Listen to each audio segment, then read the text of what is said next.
Guys, meron tayong bagong kaklase. Bagong kaklase dyan? Baka naman kapatid ko.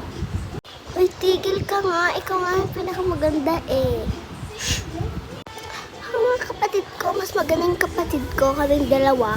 Para magkapatid kami. Para kaming dalawa ng kapatid ko. Para kaming maganda. Para kaming popular. Hindi naman kami mayaman. Tingnan ko nga. Wait lang. Ano ba? Mayroon ako 3 kapatid. 3 sana all. Kaya nga eh, ako yung oldest, tapos may middle, tapos youngest. Hindi ba dapat yung youngest Hindi ba dapat siya nursery? Hindi, malaki na yung youngest ko. Ganun ba? Hi! Ayan yung tatlong mga kapatid ko.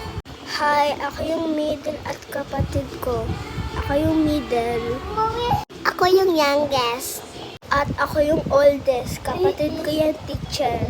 Galing, magkapatid kayo? Oo, teacher, wag mo ko please sisihin. Makulit. Makulit yung youngest child. Yung naka-ribbon, makulit. Napakakulit. Magagalit ka. Tapos lagot ka. Mag-ano yan. Totopak yan. Ay, ganun ba? Ba't nga siya dito? Hindi ba dapat siya doon? Ito yung nursery? Ilang taon ka na ba? Ha? 6.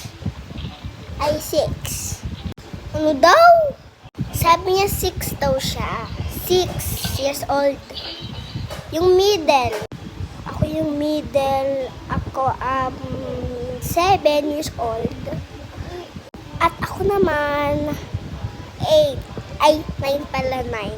9 years old na ako. I'm actually 7 years old. Parehas kami ng middle child. Yun. Bye, guys!